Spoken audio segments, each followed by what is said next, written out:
Alors, première équation différentielle. Donc, il y a un truc qui est tout simple pour la première, que certains n'ont peut-être pas vu. C'est 2y secondes plus 6y prime moins 8y égale 0. Vous pouvez tout directement simplifier par 2. Ça vous donne quoi?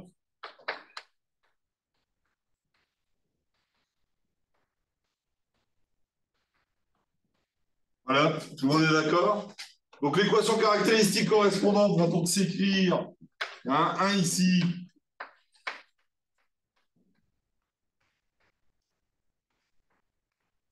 r carré plus 3r moins 4 égale 0. Delta égale b carré moins 4ac. Donc 9 moins 4 fois 1 fois moins 4, 25, 5 au carré. Donc R1 égale moins B plus racine carrée de delta sur 2A, ce qui fait 1, R2 moins 3 moins racine carrée de delta. Voilà. Oui. On divise tout par 2, c'est genre... Si. Après, on divise tout par 2. Parce que ça permet de simplifier le calcul de rond discriminant. Donc, tu veux 4x égale 8, c'est pareil que x égale 2. Donc, ça vous donne, il n'y a pas de second membre. Donc, y égale y1. Donc, à savoir a1 exponentielle t plus a2 exponentielle moins 4t. Voilà pour la première. Ça va, c'est clair? Donc, voilà pour la première. La deuxième, même chose. 4 y seconde plus 4y prime plus y égale 0. Donc, même chose ici aussi. Équation caractéristique du second degré. Voilà. Si vous calculez le delta, vous allez voir que ça fait 0. B carré moins 4ac, 16 moins 16, ça fait 0. Vous pouvez aussi bien remarquer que ça, c'est une identité remarquable. C'est 2r plus 1 au carré. Carré plus 4r plus 1, c'est 2r plus 1 au carré. Bon, vous pouvez le voir. Alors, vous avez directement la solution avec celle-ci. Hein, donc, vous trouvez 2r plus 1 égale 0. Donc, racine double, r égale moins 1 demi. Et donc, dans ce cas-là, y de t va donc s'écrire A1 de t plus B1 exponentielle de moins 1 demi de t. Est-ce que c'est clair? Oui? Clair pour tout le monde? Oui. La troisième. Y seconde plus 16y égale 16. Donc là, deux étapes, sans second membre et avec second membre. Donc sans second membre, donc calcul de y1, première étape. Donc sans second membre. C'est toujours la même technique que les équations différentielles du premier ordre. Donc ça va vous donner r carré plus 16 égale 0, hein, parce que je ne m'occupe pas du... L'équation va se réduire à ça. Hein. Voilà. Donc r carré plus 16 égale 0. C'est également une identité remarquable. Hein. Pourquoi? Parce que vous avez vu les nombres complexes. Vous pouvez calculer le delta. Il y a beaucoup plus rapide. Vous pouvez calculer le delta, vous allez trouver moins 64. Vous pouvez être beaucoup plus rapide en disant que ça, c'est r carré moins 4i au carré égale 0. La même chose. Le 4i au carré, c'est moins 16. Moins 16, c'est plus 16. Donc, vous avez parfaitement le droit d'écrire ceci. Et ça, c'est une identité remarquable. C'est R-4i, facteur de R plus 4i. Donc, vous avez les deux racines d'un seul coup. Vous allez avoir R1, on va s'écrire 4i, R2 égale moins 4i. Partie réelle. Alors, dans le cours, la partie réelle, c'était alpha. Alpha égale 0.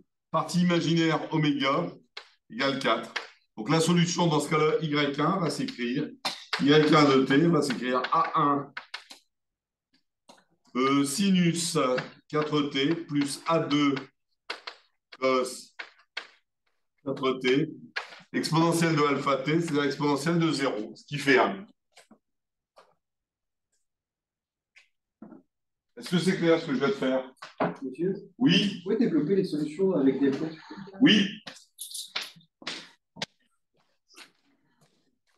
Donc, b carré moins 4ac, donc tu trouves delta, moins 64, hein, donc ça fait 0 carré moins 4ac. Alors, je vais le faire ici. Hein.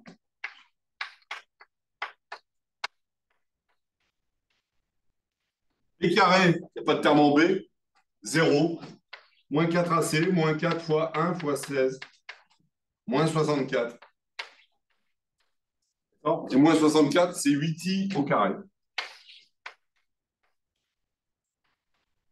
On est d'accord? Donc, R1 égale moins B plus racine de delta sur 2A. Moins B, 0, plus racine carrée de delta, 8i, sur 2A. Le A est ici, sur 2. 8i sur 2, ça fait 4i. C'est la même chose que là. Même démarche. Moins 8i sur 2. De toute façon, les deux racines sont des complexes conjugués, hein, je vous rappelle. Voilà. Vous avez compris? Parce que je sais bien que vous êtes toujours ragoûté sur le fait de faire un delta, même avec ça. Pourtant, ça, c'est une identité remarquable. Vous pouvez le faire de cette façon-là, c'est bien plus rapide. Et ça, c'est l'entraînement. OK? Je suis assez clair ou pas? Oui. Bien. Donc, là, c'est Y1. Maintenant, Y2 avec second membre. Alors, si vous regardez bien le second membre que vous avez ici, le second membre est une constante. Je vous ai dit que dans le cours, Y2 sera toujours de la même forme que le second membre, mais non pas égal. Donc, comme c'est une constante, bah, vous dites que Y2, c'est égal à quoi? Vous dérivez une fois, vous dérivez deux fois, ça vous fait 0. Vous remplacez, donc ça fait Y2 seconde plus 16 de 16, donc ça fait 0. 16K K, voilà. Et donc Y2. Pour terminer, solution définitive, vous additionnez Y1 et Y2. Vous allez trouver Y de t qui va être égal à quoi? A1 sinus 4t plus A2 cos 4t plus 1.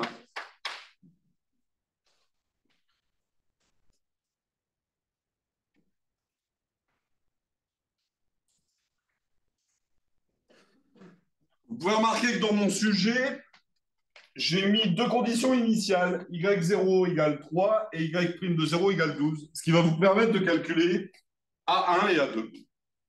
Si on vous met deux conditions initiales, vous pouvez calculer les deux constantes, A1 et A2, parce que comme l'équation différentielle est du second ordre et qu'elle fait intervenir la dérivée seconde, vous êtes obligé d'avoir deux conditions, parce que c'est une équation différentielle du second ordre. Premier ordre, vous n'avez besoin que d'une seule condition.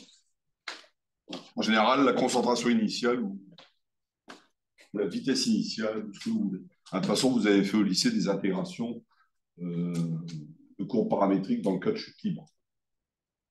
Vous vous souvenez de ça? Avec y égale moins 1,5 de gt carré plus... alors, c'était moins 1,5 de gt carré plus V0 tangente alpha sur x plus H0. Vous avez fait des choses comme ça quand vous étiez au lycée. C'est la même chose. OK? Donc, alors maintenant, deux conditions. Bah, je vais calculer la dérivée. Vous avez besoin de la dérivée. Je vous rappelle que la dérivée de sinus, c'est cosinus. N'oubliez pas de sortir le 4 devant. Donc, ça fait 4 à 1 cos 4t. La dérivée de cosinus, c'est moins sinus. Moins 4 à 2 sinus 4t. La dérivée de 1, ça fait 0. Bon, les formules de dérivation seront toujours données dans le formulaire. Par contre, il faut être capable de vous en servir. OK?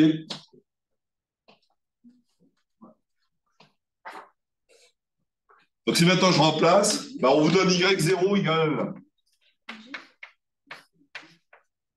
y0 égale 3. Je remplace ici. Hein. Donc, ça fait A1 sinus 0 plus A2 cos 0 plus 1 égale 3. Sinus 0, ça fait 0. Ça fait quoi? 0. Cos 0, ça fait combien? 1. Donc, ça vous fait A2. Ça fait 0. Ça fait 1. Donc, A2 plus 1 égale 3. Donc, ça vous fait A2 égale 2. Voilà. Et on vous demande la condition concernant la dérivée. On vous dit que y' de 0 égale 12. Vous remplacez par 0, ça fait 4 à 1. Cos 0. Sinus 0, ça va faire 0 égale 12. 0 égale 1, donc ça fait A1 égale 12 sur 4, ce qui fait 3. Et donc, vous avez les deux conditions. Donc, ça vous permet d'écrire en définitive y de t égale 3 sinus 4t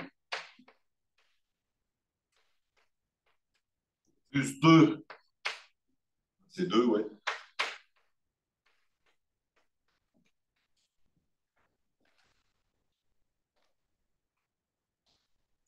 C'est clair ou pas ce que je viens de faire?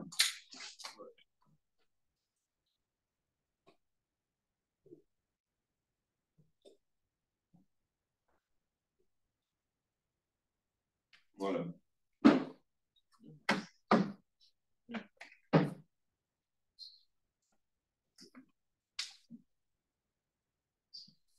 Voilà. La quatrième, je vous laisserai faire vous-même. De toute façon, vous avez la solution. Elle n'est pas tellement compliquée. Je voudrais passer du temps, c'est sur la 5.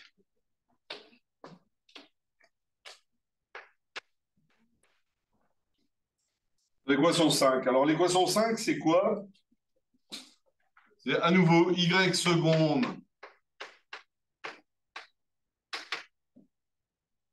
égale 14 de sinus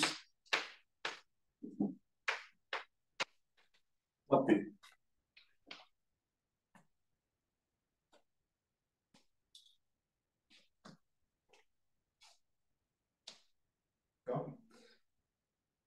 Alors, si vous remarquez bien, je ne vais pas refaire la même chose hein, parce que vous avez à nouveau l'équation caractéristique y seconde plus 16y égale 0, qui est la même que celle qu'on avait fait juste avant. Donc y1 va s'écrire exactement de la même façon.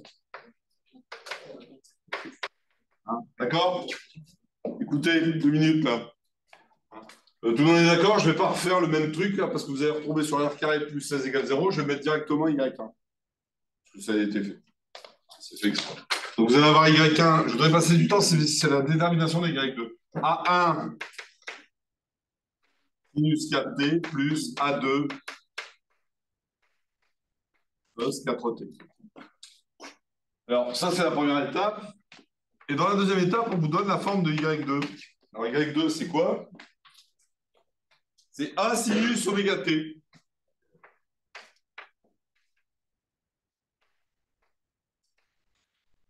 Donc je dérive une fois. Dérivée de sinus, c'est cosinus. Je sors le oméga.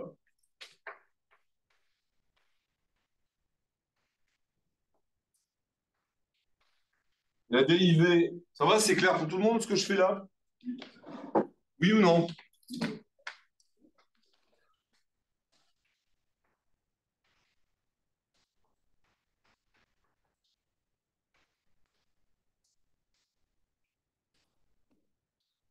La La dérivée de cosinus, c'est moins sinus. Attention, on sort à nouveau le oméga. Moins oméga carré. A. Et les deux expressions que vous avez ici, à savoir celle-ci et celle-là, vous les injectez dans l'équation différentielle que vous avez ici. Et on fait une identification membre à membre. Ce qui vous donne quoi? Ben, moins oméga carré A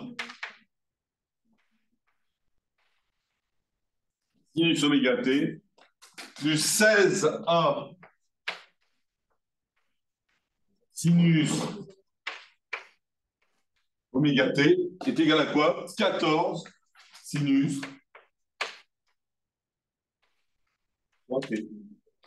Donc vous regroupez les sinus entre eux, avec les 1 également. Donc je vais regrouper les constantes entre elles. Donc ça fait 16A moins A oméga carré, facteur de sinus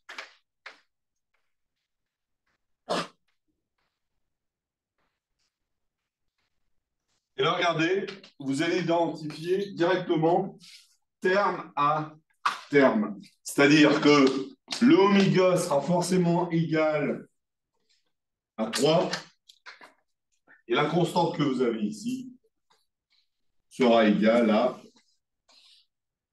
14. C'est clair ou pas? Oui. Donc ça fait oméga égale 3. Et connaissant oméga, vous pouvez le remplacer ici. Oui. C'est de savoir que le terme, par exemple, oméga t, c'est égal à 3 et... Le sinus. C'est égal au sinus. Vous avez fait de la division polynomiale avec mon collègue. Vous avez fait des identifications de polynômes. C'est la même chose. On peut cartonner. Peut-être plus qu'on en regarde.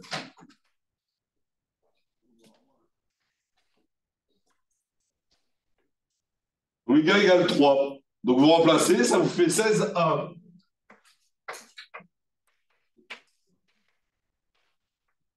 Égale 14. Vous remplacez. Oméga, ça a 3, moins 9A égale 14. 9 et 7, 16. A égale 2. Donc la solution particulière va s'écrire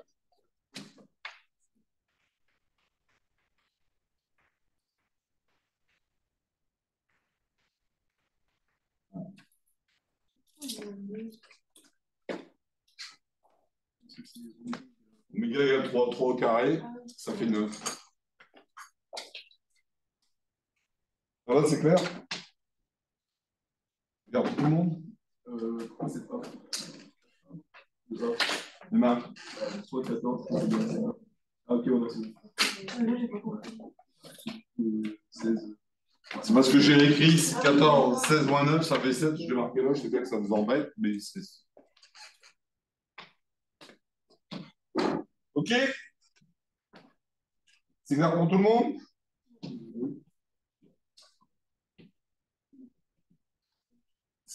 Non, non, il a dit c'est pas trop dur, je dis non. S'il y a des questions à poser, allez-y. Et donc, solution définitive. A1 sinus 4t plus A2 cos 4t plus 2 sinus 3t. Est-ce que vous avez compris? Oui ou non? Oui. Alors maintenant, on va faire... bon, je vais vous le faire quand même. Donc, je vous ai dit que y0...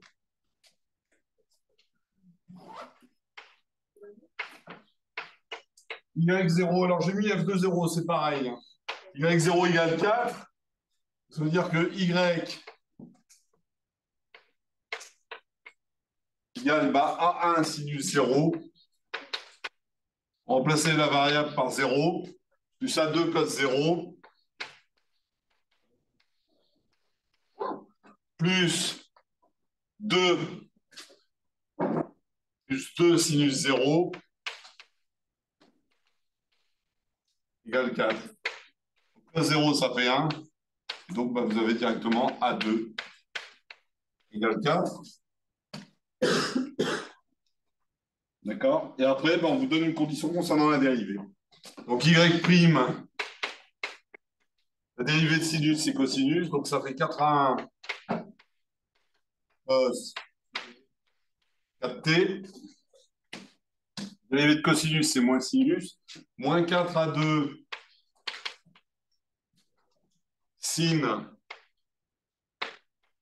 4t, plus le dernier, plus la dérivée de sinus, c'est toujours cosinus, donc plus 6. 2 fois 3, 6, cosinus 3t. Voilà. Et donc, on vous dit que Y' de 0 égale 10. Donc, sinus 0, ça fait toujours 0. Donc, ça fait 4 à 1, 6, 10. Donc, vous trouvez A1 égale. Vous avez directement la solution qui va s'écrire. A1, donc sinus 4t.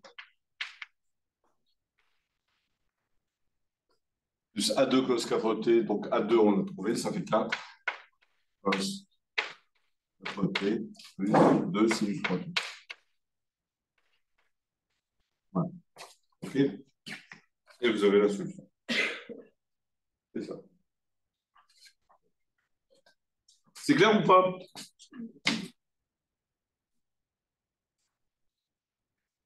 C'est clair? Oui? Pourquoi le 2 sinus 3t devient 6 cos 3t? Parce que la dérivée de sinus, c'est cosinus, et tu sors le 3. 2 fois 3, 6. Voir le formulaire, monsieur. Vous avez le formulaire de trigonométrie et de dérivation. Donc, dernière équatif. Donc là, il n'y a pas de second membre. Donc, dernière équatif. Y seconde plus 4y prime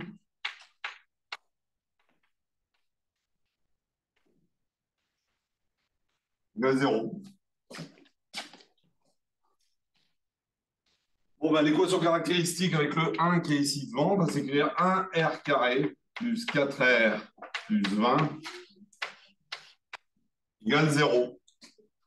Delta égale b carré moins 4ac. 16 moins 4 fois 20, ça fait moins 64. Et ça, c'est égal à 8i à nouveau. Carré. Alors, la différence avec les équations différentielles de tout à l'heure, c'est que là, la partie réelle ne va pas être nulle. Vous allez avoir un terme en alpha qui va apparaître. Si j'applique, vous allez avoir R1 qui va s'écrire moins B, donc moins 4, plus racine carrée de delta, plus 8i sur 2a. Donc, vous allez avoir R1 qui va s'écrire moins 2 plus 4i. Et l'autre, c'est la conjuguée, donc moins 2, moins 4i. Voilà. Donc, vous voyez bien, hein, Maëva, alors, regardez, vous allez comprendre. Vous avez alpha qui est égal à moins 2 et oméga qui est égal à 4.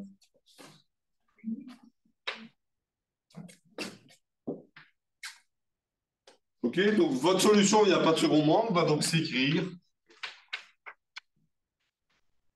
A1 sinus 4t plus A2 cos 4t exponentielle de moins 2t. Alors, ce type d'équation différentielle se rencontre en électricité. Est-ce que vous avez entendu parler des oscillateurs quand vous étiez au lycée? Ouais. Oui. Eh bien, si vous avez. Alors, l'équation d'un oscillateur s'écrit de la façon suivante. Donc, c'est L une seconde plus R Q' plus 1 sur C fois Q égale 0, par exemple. Donc, on voit ça en électricité, avec la charge. Donc, vous allez avoir une équation différentielle qui va s'écrire L R carré plus R fois petit r plus 1 sur C égale 0. Et si vous faites le delta, il est toujours négatif. Donc, qu'est-ce que vous avez comme type de solution? Vous avez des solutions de ce type-là qui vont vous donner une charge oscillante qui va faire ça.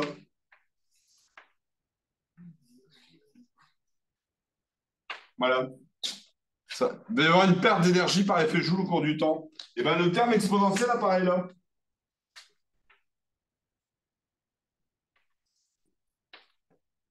Donc, c'est une forme du même type que ça, avec un terme exponentiel décroissant qui apparaît là.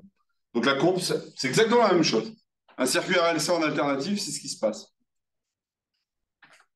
Alternatif, enfin, en régime libre, plutôt. Voilà. C'est clair ou pas?